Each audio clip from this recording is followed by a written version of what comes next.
გამარჯობა ძვირფასო ტელემაყურებლებო. ეთერშია ტელეგადაცემა ბიზნესის დრო. დღეს ვაგრძელებთ იგივე სტუმრებთან ჩვენ ურთიერთობას, რადგან ვერ ამოვწურეთ თემა და ალბათ შეიძლება კიდევ მოგვიწევს გაგრძელება, რადგან ძალიან აქტუალურ საკითხს ვშენობთ ჩვენ. ჩვენი სტუმრები არიან ქალბატონ ქეთევან დომარაძე, განათლების და კულტურის ექსპერტი, ძალიან საინტერესო პიროვნება, გულანთებული ქართველი ადამიანი, რომელსაც ტკივა ჩვენი ყოფადობა, ჩვენი განათლების სისტემა, კულტურის სისტემა და მასთან დაკავშირებით გარკვეული მოსაზრებები აქვს. აგრეთვე ასევე გულანთებული ადამიანი და პატრიოტი ბატონი დავით ასლანიშვილი, რომელიც არის თბილისის სახელმწიფო უნივერსიტეტის პროფესორი, საბანკო ექსპერტი, ფასიანი ქაღალდების ბირჟის ექსპერტი და ერთ-ერთი ბირჟის პარტნიორიც და მასაც ძალიან საინტერესო მოსაზრებები აქვს, როგორც განათლებასთან დაკავშირებით, ასევე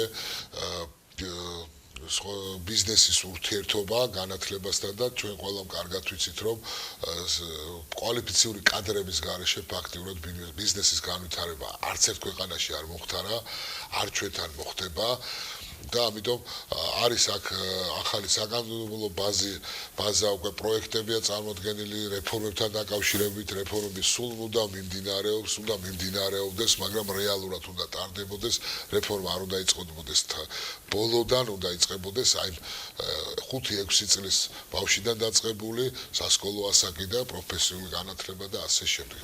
პირველი კითხვა თქვენთან გადმოვა, ქალბატონ ქეთევან, როგორ უყურებთ დღევანდელ სიტუაციას განათლებასთან დაკავშირებით, განათლების სისტემასთან, მის რეფორმირებასთან დაკავშირებით, ხოლო სხვა კითხვებს მეორე ნაწილში, რაც ტელემაყურებლები გამოგვეხმაურებენ, ძალიან დიდი გამოხმაურება იყო Facebook-ზე, ტელეფონის საშუალებით დაგვიკავშირდეთ და გარკვეული კითხვები აქვთ მაყურებლებს და პირველი კითხვა არის განათლების სისტემასთან დაკავშირებით, რა პრობლემებს ხედავთ თქვენ და თქვენი მოსაზრება როგორც ექსპერტის, როგორ ჯობია ვიმოქმედოთ.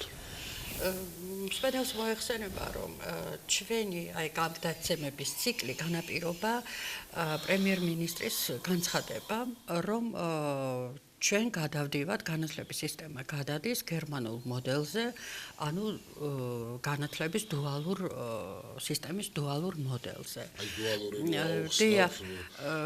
რამდენად მე ჩვენ ავხსენით წინა გადაცემაში, მაგრამ ეხლა გავიმეორებ, ზოგადად რა არის ეს არის სახელმწიფოსა და ბიზნესის თანამშრომლობა განათლების სფეროში. ანუ ბიზნესი გამოდის როგორც სახელმწიფოს პარტნიორი, რადგან ეს განათლების სისტემა, კონკრეტულად პროფესიული განათლება ბიზნესის ინტერესებშია.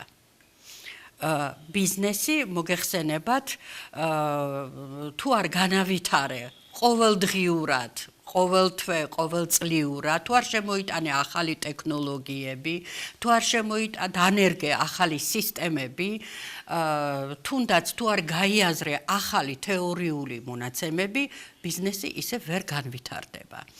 ამიტომ ბიზნესი დაინტერესებულია, რომ ყავდეს ისეთი კადრები, რომლებიც სწრაფად განვითარებად პროცესს შეესაბამება. აი ასეთი კადრებით ვინ უნდა მოამარაგოს ბიზნესი? პროფესიული განათლების სისტემა. აი ამიტომ ბიზნესი ცდილობს ჩადოს რაღაცა თანხა პროფესიულ განათლებაში, რათა მიიღოს მისთვის სასურველი პროდუქტი, ანუ სასურველი კადრი. იმიტომ რომ გააუმჯობესოს თავისი წარმოება იქნება, ეს თუ მოგება და ასე შემდეგ. კვალიფიციური კადრის მოძიება, კვალიფიციური კადრის, მაგრამ სადაც ეს სისტემაა განვითარებული, ანუ გერმანიაში, აი გერმანელ ბიზნესმენს ეს არ უჭირს, იმიტომ რომ მან იგი დებს რაღაცა თანხას კადრის მომზადებაში და მან იცის, ვთქვათ, წლინახევრის შემდეგ 2 წლის შემდეგ რა კადრი მოვა მასთან. ანუ ის კადრი, რომელიც მას ჭირდება დღეს. უკვეთავს, დამკვეთია და ამდენად პარტნიორია განათლების სისტემის სფეროში სახელმწიფო. ჩვენ როგორ განხორციელდება საკანონმდებლო ბაზით, რომ კანონი დაარეგულირებს, თუ კეთილდებაზე იქნება ბიზნესის? ამას კანონი არეგულირებს მაშინ, როდესაც იმ ქვეყანაში, სადაც ბიზნესი განვითარებულია, სადაც ფინანსურ-ეკონომიკური სისტემები განვითარებულია და მოთხოვნა არის ბაზარზე კადრებისა. ჩვენთან არ არსებობს შრომის ბაზარი და ძალიან სუსტად არის განვითარებული შრომის ბაზარი და კადრების მოთხოვნილებაც ძალიან რაღაცა მირაჟულია. ჩვენ ერთს ვლაპარაკობთ, სინამდვილეში არის სულ სხვა სურათი გვაქვს. აი მშენებლობაში, ტურიზმში, სარესტორნო ბიზნესში, თქვათ იყო ერთი პერიოდი კადრების მოთხოვნილება, მაგრამ ეს ბიზნესიც რაღაცა ერთ ადგილზე გაჩერდა და ახალი კადრებით აი ამ სფეროს მომარაგება თითქოს აღარ არის საჭირო. ასე რომ აი ეს სფერო პროფესიული განათლება თუ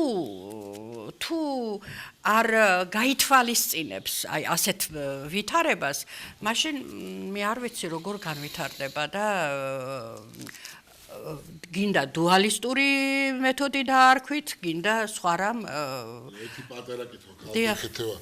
ამის მოთხოვნა რო არ არის ბირჟაზე კადრების მე ბატონო თქვენს გინდა თქვენი შეფასებაც მაინტერესებს.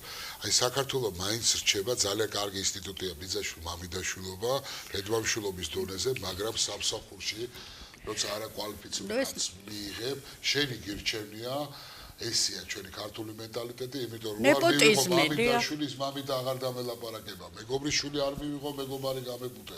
ხო, რაღაც არის ჩვენი მენტალიტეტით შესაძლებელია მთლიანობაში, რაც ევროპაში, გერმანიაში ეს გამორიცხულია დაუმსახურებლად. ვინმე რამე თანამდებობაზე დაჭდეს, ნეპოტიზმის აი ეს ნიშნების, აი ჩვენ ხასიათიდან გამომდინარე უნდა მივეჩვიოთ რომ არ უნდა დაიჩეროს ის ახალგაზრდა, ვისაც ეკუთვნის, რადგან არ არის შენი ნათესავი ან მეგობარი, ხო? ეს ყველა მთავრობების დროს ეს რაღაც ტრადიციად ესე მოსდევს.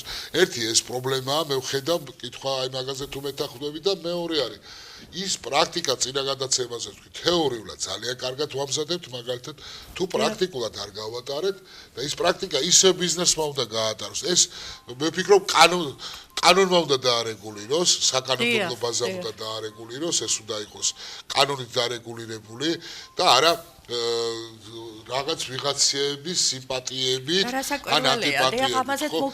არ უნდათ ბიზნესში ჩახედვა, ბევრ ადამიანებს ნამდვილად არის ისეთი ბიზნესმენები, რომლებიც არ ახედებენ. რამე თუ მერე კონკურენტი უხდება, ის კადრები, ეს არის რაღაც აი კონკურენციის შიში საერთოდ ყველა სფეროში არის ჩვენი ძალიან დიდი პრობლემა.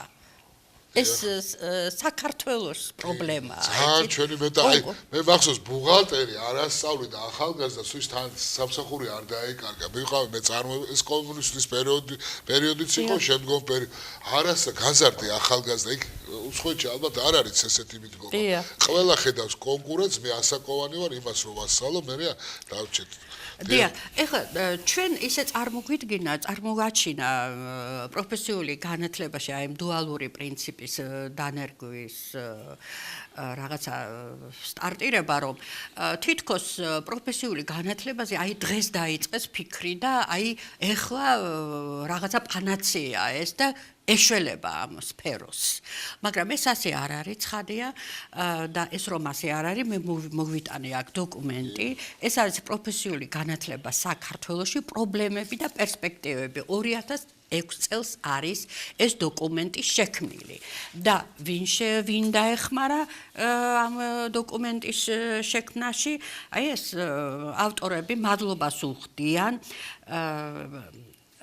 საქართველოს დასრული განათლების ასოციაციას და გერმანიის სახალხო უნივერსიტეტების ასოციაციის საქართველოს ფილიალს, რომელმაც დააფინანსა აი ეს დოკუმენტი. ძალზე საინტერესო დოკუმენტია სხვათა შორის, ძალიან კარგად არის მონიტორინგი წარმოდგენილი, კარგად ჩაუტარებიათ მონიტორინგი და აისახა ამ დოკუმენტში და გამოიკვეთა ის პრობლემები, რომელიც 2006 წელს პროფესიულ განათლებაში არსებობდა და რომელსაც დღემდე ძვრა ვერ უყვეს. უნდა გითხრათ, იმიტომ რომ დიახ, იმიტომ რომ მინდა ეს რა პრობლემებია, თუ გვაქვს დრო, მე ჩამოვთვლი ამას. ესე იგი, კანონ პროექტის ხარვეზებია შესწავლილი და აი კანონ პროექტის პროფესიული განათლების სფეროში და აი როგორ განაპირობებს ეს ხარვეზები სხვა კანონებში ხარვეზებს. ანუ რა უნდა გაკეთდეს იმისათვის ურთიერთკავშირია, დიახ. ეს ძალიან მნიშვნელოვანია. პროფესიული დაწესებულების მართვის სფეროში გამოცდილების არარსებობა. ეს ელემენტარულად ტყუილია. იმიტომ რომ პროფესიულ განათლებაში ჩვენ გვაქვს ალბათ დამეთანხმებით ბატონო დავით ძალიან დიდი გამოცდილება. შესაძლოა ეს სხვა სისტემის გამოცდილება, მაგრამ რატომ უნდა ნაბან წყალს ბავშვიც გადავაყოლოთ?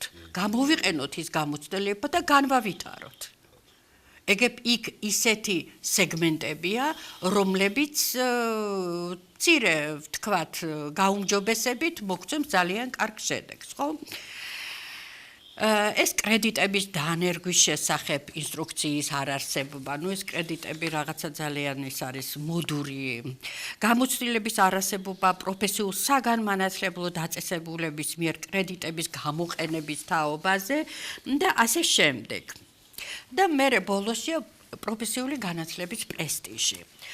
პროფესიული განათლების პრესტიჟი ვერ იქნება, ვიდრე, ესე იგი, ვერ მოიხმეს, ასე ვთქვათ, სიმპათიას პროფესიული განათლება ჩვენი მოსახლეობის მხრიდან, თუ ახალგაზრდებს არ ექნებათ мотивация. თუ ახალგაზრდას ეცოდინება, რომ მიიღებს რაღაცა პროფესიულ განათლებას რომელიმე სფეროში და მას ექნება სამუშაო, რასაკვირველია, მას ურჩევნია, რომ 2 წელიწადში, 3 წელიწადში დაეუფლოს პროფესიას და კონდეს 1 წელიწადში და კონდეს შესაბამისი ანაზღაურება. არა? და შემდეგ, ვთქვათ, წლების შემდეგ მას, ვთქვათ, უცხოეთში ასე შანსი ეძლევა, რომ გააგრძელოს სწავლა და გააღრმაოს სწავლა, ეს მთელი ცხოვრების მანძილზე სწავლის პრინციპით. დიახ, და ევროპაში. შემდგომ განათლებას საბაზისო თუ არა და განათლებას გაჩვენებთ და შემდეგ უკვე დათოს თხოვ, რომ ანალიზი გააკეთოს როგორც ფინანსისტმა და ეკონომისტმა აი ამ პროფესიული განათლების რაღაცა ახალი 2013 წელს დოკუმენტი, ეს ხომ ამაში ხო ფული დაიხარჯა. ეს დაიწერა, დაიდო დოკუმენტი, მაგრამ რა გაკეთდა? რამე რო გაკეთებული იყო, მაშინ ეს დოკუმენტი აღარ იქნებოდა საჭირო. ეს უკვე 2013 წლის დოკუმენტი, ეს 2006 წელი. ფასადური დემოკრატიის პერიოდი იყო. ეს არის უკვე 2013 წელს, უკვე ჩვენ ესეთი მძლავრი დემოკრატიის საფეხურზე ვართ გადასული, პროფესიული განათლება საქართველოში. და დაახლოებით იგივეა აქ გამეორებული, რაც იმას ნიშნავს, რომ წლების მანძილზე ჩვენ ვიღებთ გრანტებს, ვქმნით რაღაცა დოკუმენტებს და სფერო არ იძვრის ადგილიდან.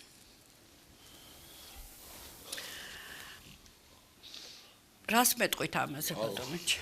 ბატონ დავით, თქვენი მოსაზრება და მე მაქვს მოსაზრება ბოლოში. დიახ. ქავატონ ქეთმა საკმაოდ კარგი სიტუაციური ანალიზი სიღრმისეული ჩაატარა დეტალებში. ეხლა სიტუაციური ანალიზი, აი ვთქვათ, უკვე მეგონი მაყურებლისთვის გასაგებია. ეხლა ალბათ ამოცანა როგორი შევხედოთ, იცით, აი ვთქვათ, სხვა კუთხიდან. მისია რა არის? აი ეს რო კეთდება.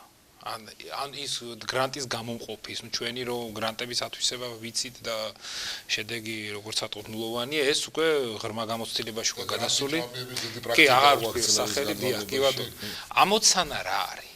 ამოცანა არის ის, რომ გარკვეულწილად დავემსგავსოს არ ჩამოვჩეთ საერთაშორისო გლობალურ ტრენდს. ეხლა რა არის ეს გლობალური ტრენდი, რა ხდება?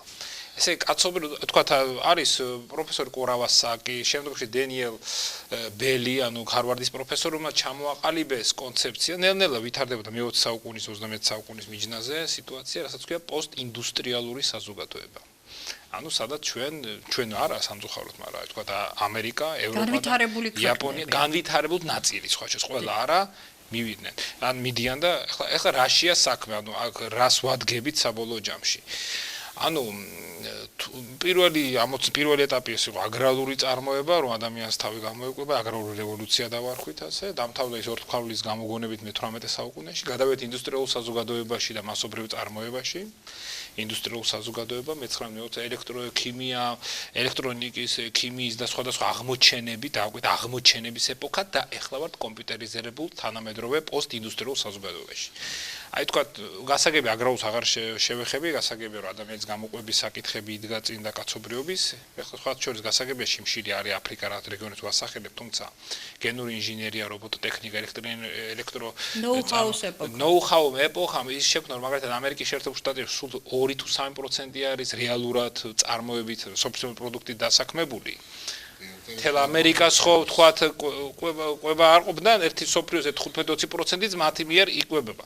და ეს სფეროში არის მომსახურების სფეროში ბევრი დასაქმებული. ანუ ფაქტობრივად პრობლემა რეალურად საკვების წარმოების არ დგას. იქნება ეს გასაგები არ გვიყვარს ეს გენმოდიფიცირებული, მაგრამ სხვადასხვა ტექნოლოგიებით შესაძლებელი ადამიანთა საკმაოდ დიდი რაოდენობის გამოყვება ისე რომ არ იყოს ჩართული ამაში დიდი რაოდენობის ხალხი.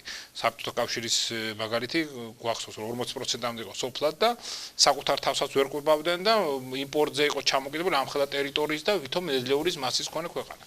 აი ახლა მივადექით აღმოჩენებს, დავკვეთ აღმოჩენების და ეხლანდელი ეპოქა.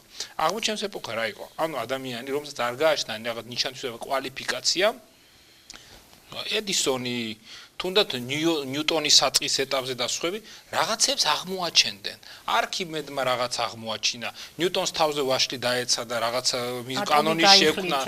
ედისონმა სრულიად შემთხვევით ელექტრობა და თქვათ ეს ნატურა შექმნა. ანუ რაღაც აღმოჩენები, დამთავრდა აღმოჩენები. თითქმის დამთავრდა. აი ახლა გადავედით უკვე პოსტინდუსტრიულ ეპოქაში, სადაც აღმოჩენები აღარ არის. ყველაფერი აღმოვაჩინეთ. ასე თუ ისე, რაც ვიცით, დაკმაყოფილებაა მასლოს ცხრილის მიხედვით განვითარებულ ქვეყნებში ყველა ის მოთხოვნილება რაც არის და ადამიანს ფაქტობრივად უსაქმურად შეუძლია იჯდეს, შეიძლება ასე დავარქვათ, მაგრამ რომ საჭიროება არ დაკარგოს, ანუ ტექნიკა, რობოტები, ყველაფერი ცვლიან ადამიანს, აღარ არის საჭირო მასობრივ წარმოებას. საერთოდ უკვე ცნება იაფი მუშახელიც აღარ არის, უკვე ჩვენ ვისაუბრეთ, რომ რობოტს რო დასვამს და დაამუშავებს ტექნოლოგიას, იმას ვერ ჭირდება თქვენი კვება საჭმელი და არაფერი. იმუშავებს. ცოტა შეზეთვა დავარქვათ ასე თუ რაღაც პატარა მიკროჩიპები დაჭირდება და გააგზავნებს მუშაობს. ანუ ამ ხრივად ჩვენ ახლა იაფი მუშახელით ვერავის ვერ გავაკვირვებთ, ვერც ვაჯობებთ. ჩინელებს მაინც ვერ ვაჯობებთ. ანუ ამ ხრივ ახლა ტექნოლოგია არც ეს ნახეთ რა მოხდათ ნავთობის ბაზარზე. ნავთობის ბაზარი ნავთობზე საკმაოდ საინტერესო კვლევა იყო 70-იან წლებში შოკი განიცადა დასავლეთ ევროპა. დიახ, განიცადა 50 წელია რაც შეიქმნა ეს პოსტინდუსტრიული საზოგადოების საფუძვლები. ინოვაციურ ეკონომიკას რასაც უწოდებთ ჩვენ. აქ უკვე საუბარი იმაზე რომ 70 წლებში რომ მოხდა ნავთობის შოკი და ოპიკმა, ანუ თქვათ ნეპოტიზმზე დაფუძნებულმა ორგანიზაციამ დავარქვათ ასე, სახელმწიფოების გაერთიანებამ ააგდო რა ფასი ნავთობის, ფაქტობრივად შეკვეცა მოხმარება, საკმაოდ ძიმე მდგომარეობაში ამყოფა დასავლეთ ევროპის ქვეყნები. კარგით, რაღაც ვაგლახით გადაიტანეს. 2003 წელს კლავ დაიწყო ნავთობის ფასის და გახსოვთ ალბათ. 2007 წელს $140-მდე ავიდა. კრიზისი მოხდა იქა? აი მოხმარებს არა, პირიქით. კრიზისი მოხდა ჩვენთან და ნავთობის ქვეყნებში ახლა რაც ხდება და რუსეთი იქნება საუთარაბეთი და თეათ აირია ეს ანუ გამოვიდა რომ ანუ 50 წელიწადში რა მოხდა ამ ქვეყნებში, განვითარებულ ქვეყნებში ისეთი, რომ მათმა ეკონომიკამ ამ შოკს, აი ეს თქვა როგორც ჩაუვარ, გაატარეს ეს პრობლემა. ეს არის ზუსტად ეს ინოვაცია. ანუ ეხლა რა მოხდა? კაპიტალის, ეს ვენჩურული კაპიტალი, რომელსაც ცოტა მეგვინებს შევეხები, მთელი ეს რესურსი დაბანდება მოხდა ადამიანურ კაპიტალში. ანუ აღმოჩენების ეპოქა დამთავრდა. ეხლა საუბარო კრეატივზე, ადამიანურ კაპიტალზე, ანუ ადამიანში, უნივერსიტეტებში, ტექნოპარკებში ხდება უზარმაზარი თანხების დაბანდება. ანუ მაღალკვალიფიციური მუშაკი არის მთავარი ბიზნესის მიმართულება. ამის საფუძველზე შეიქმნა iPhone-ებით, კომპიუტერებით, Windows-ის პროგრამა და სხვა მრავალი ახლა არ მანქანებით, ტექნოლოგიებს პროგრამისტები გვჭირდება. პროგრამისტები, არა მარტო პროგრამისტები. ინგლისის ცენტრალურ ბანკში ერთი ასობით ბუღალტერი დარჩა უმუშევარი მე 90-იან წლებში არ გვჭირდება პროგრამა აკეთებს ყველაფერს ერთი თუ ორი დატოვეს სიმბოლურად რომ პროგრამა არ გაჭირდება. თუმცა ეს არ ნიშნავს რომ მუშევრები მუდმივად დარჩებიან. ანუ ამ ახალმა ამ სფეროს სიახლემ, აი ვთქვათ კომპიუტერებმა, რა თქმა უნდა, საბეჭდი მანქანის ბეჭდავებით უმუშევარი დატოვა. ყველა ფაქტობრივად გავხდით უკვე არ გჭირდება. ყველა საქეს კომპიუტერი, ყველაზე პირველ გზაზე არის, მე მგონი ფინეთი თუ არ ვწდები 90%-ზეა და მეძე ასული ოჯახების უკვე ისეთ გააჩნია კომპიუტერი, ლაპტოპი ან Wi-Fi და ასე ტექნოლოგიები. ჩვენ ახლა ამ დონეზე არა ვარ ჯერ ასული, რა თქმა უნდა, შორს ავარ. ამ ხრივ ესე იგი დადგა საჭიროება, რა თქმა უნდა, ეს ხალხი უმუშევარი რჩება, დიახ რჩება. რითი დასაკვდეს, მაგრამ აი ამ სფეროს შექმნა გამოიწვია სხვა მომსახურეს, ანუ თქვა, იქნება ეს მასიური მარკეტინგი, იქნება ეს საინფორმაციო ტექნოლოგიები, ანუ აი ამ ახალ პროდუქტებზე შექმნილი მოთხოვნა. ეხლა ასეთ სიტუაციებს რომ მოერგოს ადამიანი, აი იქ, ეხლა ჩვენი ამოცანა არის რომ იქ როგორმე თქვა ჩამორჩენილები ვართ, ახლა ამაზე საუბარი ზედმეტია რა, არა. ყოველ შემთხვევაში რაღაც დოზით რომ გავიზიაროთ, თქვა აი ეს ხელახლა კი არ გამოვიგონოთ ველოსიპედი, გრანტები კი არ შევჭამოთ, არამედ აი თქვა რეალურად, ანუ საუბარია რომ ჩვენ როგორ ჩავერთ, ეხლა რა პრობლემები დგას იქ, ანუ მაღალი დონის პროფესიონალები, უმაღლესი დონის კვალიფიკაციის ხალხი ერთმანეთს ეჯიბრება ამ ბაზარზე, აი ამ თანამედროვე ტექნოლოგიებში და მათი ფასი აღარავის არ აინტერესებს, შენ იქ ნედლეული გაქვს, ნავთობი გაქვს, ოქროს მარაგი გაქვს თუ სხვა. მარაგს კიდევ ჯერ აქვს ნიშნულობა, მაგრამ ნელა ისიც იკარგება, ყვატყობთ ნავთობის ფაზე რაც. თავარი არ თქვა ბილ გეიტსი 70 მილიარდი დოლარი, ხო? რა სახში უდევს? რამდენი ალბათ გზის ფული და რაღაც რა ჭირდება. დანარჩენი ფული სად არის? რითი ვაფასებ ბილ გეიტსი? ქონება აქვს რამე Windows-ის უკან. ოქროს მარაგი აქვს, ალუმინის ქარხნები აქვს თუ რაღაცა ნაყიდ თუ არაფერი. ტექნოლოგია აი ეს ნოუ-ჰაუს საფუძველზე, ბაზრის კაპიტალიზაციის საფუძველზე მისმა ვენჩურულმა სატარომ მიაღწია წარმატება ნულოვანმა, ანუ ეგრეთ წოდებულმა ნაგვის ურნის აქციამ 90-იან წლებში აიყვანა კაპიტალიზაციაზე. ამის საფუძველზე იზღირს ამდენი ასე ყველა დანარჩენი კომპანია. გადაცემის ფორმატი გვეუბნება რომ რეკლამაზე უნდა გავიდეთ.